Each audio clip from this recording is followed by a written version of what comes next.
छोटे छोटे चट्टान, हरियाली और इनके बीच प्रवाहित होती ताप्ती नदी की जलधारा। प्रकृति का यह सुंदर दृश्य ऋषिकेश और हरिद्वार जैसे तीर्थ स्थलों का या किसी हिल स्टेशन का नहीं, देश के पश्चिम किनारे पर स्थित गुजरात के सूरत शहर से 40 किलोमीटर दूर वागीचा की है। संभवतः आप लोगों ने यह नाम पहले कभी नहीं सुना होगा, लेकिन यह स्थान ऐतिहासिक है। यहाँ भगवान शिव का अति प्राचीन मंदिर है। कहते हैं कि यह वही स्थान है जहाँ भीमसेन ताप्ती नदी में स्नान करने आए थे। इस दौरान एक रोमांचक घटना घट जाती है। पूरे क्षेत्र में प्रचलित दंत कथाओं के अनुसार देवाधिदेव महादेव और माता पार्वती ने यहीं भीमसेन को दर्शन दिया था। आइए जानते हैं इस स्थान के बारे में और भीमसेन से जुड़ी महाभारत कालीन कहानी के बारे में। सूरत व आसपास के नगरों से लोग कई अनुष्ठान व कर्मकांड करने के लिए इस स्थान पर पहुंचते हैं। मुख्य मंदिर के पास नदी के किनारे किनारे बने इन शेड्स में अनुष्ठान कराए जाते हैं। ब्राह्मणे गिरमा नमस्कारम समर्पयामि। हाजिर भगवान ने प्रार्थना करने आपकी पूजा की। पूजा में कोई भूल चूक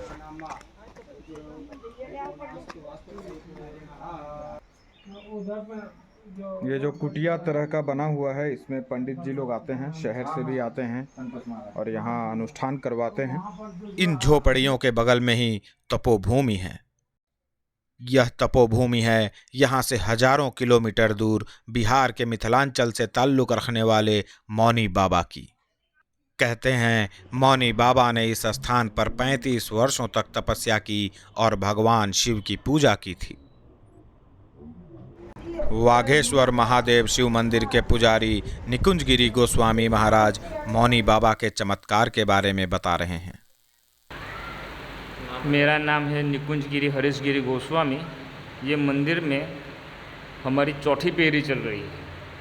ये मंदिर 1000 साल पुराना है। बाद में हमारे गुरुजी आए थे मौनी बापू, तो उसने यहाँ पे 35 बरस तपस्या की। हमारे ये बापू के बहुत चमत्कारी थे। जब घी खत्म हो जाता था तो तापी में से 2 बाल्टी पानी मंगवाते थे और रसोड़ा में उसके अंदर हाथ डालते थे तो सब घी हो जाता। अच्छा, ऐसे चमत्कार दिखा। ऐसे चमत्कार। और 365 दिन सुबह शाम भोजन हमारे यहाँ चालू ही रहता है। चाय भी चालू ही रहता है। भंडारा लगा रहता है। हाँ, उसका कोई चार्ज नहीं। आप आओ, भोजन पाओ, आपको जो इच्छा हो तो आप दो, नहीं दोगे तो भी। यहीं हमारी मुलाकात हुई वाघेचा गांव के रहने वाले परेश भाई से। परेश ऐसे तो पोस्ट ऑफिस में कार्यरत हैं, परंतु भगवान भोलेनाथ में उनकी आस्था प्रगाढ़ है। परेश ताप्ती नदी के तट पर अनुष्ठान करने आए श्रद्धालुओं की सहायता भी करते हैं। प्रसाद बनवाकर भंडारा कराने जैसी जिम्मेदारी भी परेश भाई निभा लेते हैं, वो भी बहुत ही कम शुल्क पर। हमारे साथ इस वक्त मौजूद हैं परेश भाई।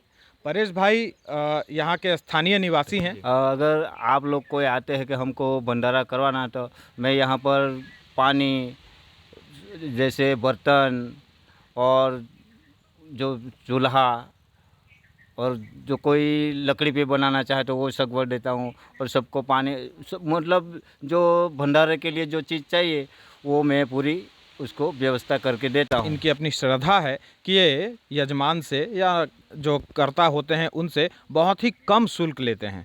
ये सही है क्या? आप बहुत कम शुल्क में सुविधा देते हैं? तो क्या है कि अपने अपने हिसाब से मैं किसी के पास कुछ मांगता नहीं हूँ और अपने अपने हिसाब से देते हैं कि हमारी इतनी सुविधा है कि ये जो देना चाहे वो प्यार से दे देते थे। उसमें कुछ कभी कुछ बच जाता है तो कभी कुछ घट जाता है, तो उसमें जब बच जाएगा तो अगले भंडारे के लिए रख लेता हूँ। अगर कम पड़ देता, मैं महादेव की कृपा से मैं भी नौकरी कर रहा हूँ, उसमें हो जाता है। परेश भाई से बातचीत के दौरान हमें जानकारी हुई उस पौराणिक कथा की जिसके बारे में हमें पहले से नहीं मालूम था। यह कथा महाभारत काल से संबंधित है। वाघेश्वर महादेव को लेकर यही कथा आपको यहाँ हर स्थानीय के मुंह से सुनने को मिलेगी। कथा के अनुसार युधिष्ठिर के अनुज व शेष 3 पांडवों के बड़े भाई भीमसेन निर्जला एकादशी व्रत करके ताप्ती नदी के तट पर पहुंचे थे। दरअसल मोक्ष प्राप्त करने के लिए सभी पांडव नियमित रूप से एकादशी का व्रत किया करते थे। भीम विशाल काय थे, और उनसे भूख बर्दाश्त नहीं होती थी। अतः उनके लिए साल के सभी एकादशी का व्रत करना संभव नहीं हो पाता था।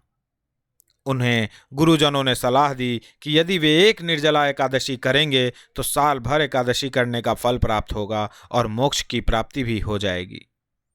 अब भीम किसी तरह साल में एक एकादशी का व्रत करने लगे। समय के साथ इस निर्जला एकादशी को भीमसेनी एकादशी या पांडव एकादशी कहा जाने लगा। एकादशी व्रत किए हुए भीम घूमते हुए ताप्ती नदी के तट पर पहुंचे। ताप्ती नदी के तट पर पहुंचने के बाद उनकी स्नान करने की इच्छा हुई। नदी में जल की मात्रा कम थी, जो उनके विशाल काया के लिए पर्याप्त नहीं थी। अतः वे नदी में लेट गए। कहते हैं कि यहाँ के चट्टानों पर भीम के पैरों के निशान आज भी देखने को मिलते हैं। परेश भाई के साथ हम भी उस चट्टान को देखने पहुंचे।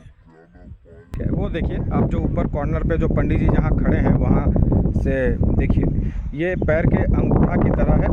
भीम जी का ये दाहिना पैर है, यहीं पे उन्होंने अपना पैर और लगा रखा। जब आप इसका आकार देखेंगे तो पूरे के पूरे एक पंजे का आकार बनता हुआ। हमने भी जब चट्टान पर बने इन निशानों को देखा तो दंग रह गए। किसी विशालकाय इंसान के पैर कीचड़ में धंस जाने के बाद कीचड़ में जो आकृति बनेगी, ठीक वैसी ही आकृति इस चट्टान पर बनी हुई है। क्या कीचड़ समय के साथ ठोस होता हुआ चट्टान बन चुका है, या संयोगवश चट्टान पर इस तरह के निशान बने और कालांतर में इससे जोड़कर दंत कथाएं बना दी गईं? इसका जवाब तो भू या मृदा वैज्ञानिक और सनातन धर्म के जानकार ही दे सकेंगे। फिलहाल हम कहानी पर लौटते हैं। विशालकाय भीम जब नदी में लेट गए तो उससे जलधारा का मार्ग अवरुद्ध हो गया। ताप्ती नदी की जलधारा गांव की तरफ मुड़ गई, जिससे गांव में हाहाकार मच गया। सभी शिव मंदिर में शरण लेने पहुंचे। गांव के लोगों ने भगवान भोलेनाथ से प्रार्थना की कि वे इस समस्या का समाधान करें, जिसके बाद महादेव और पार्वती ने एक लीला रची।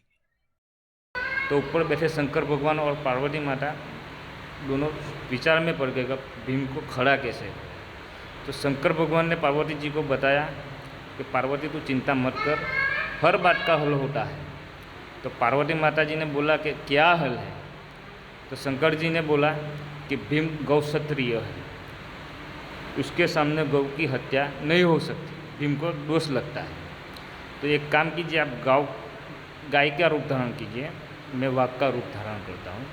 तो पार्वती माता ने गाय का रूप धारण किया और शंकर भगवान ने वाघ का रूप धारण किया। पार्वती माता तापी में भागती भागती गई, उसके पीछे शंकर भगवान दौड़े वाघ बन के। तो भीम ने देखा ये गौ को मार देगा, तो भीम खड़ा हो गया और भीम की और वाघ की दोनों की हाथापाई। भीमसेन गाय की रक्षा के लिए उठ खड़े हुए और गाय का पीछा कर रहे बाघ के पीछे दौड़े। इन चट्टानों पर भीमसेन के पैरों के निशान के अलावा उस गाय और बाघ के भी पद चिन्ह मौजूद हैं। कहानी आपको ये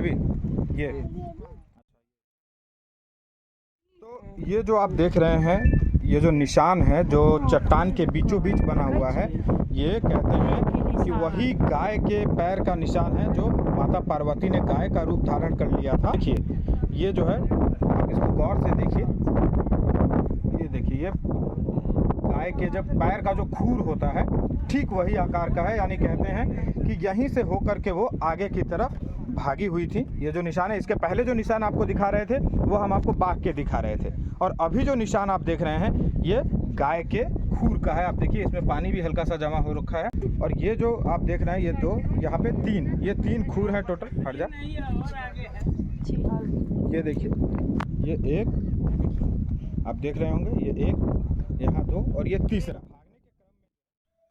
लड़ाई के दौरान भीमसेन घायल हो गए। उनके शरीर के दाहिने भाग से रक्त की धारा बहने लगी।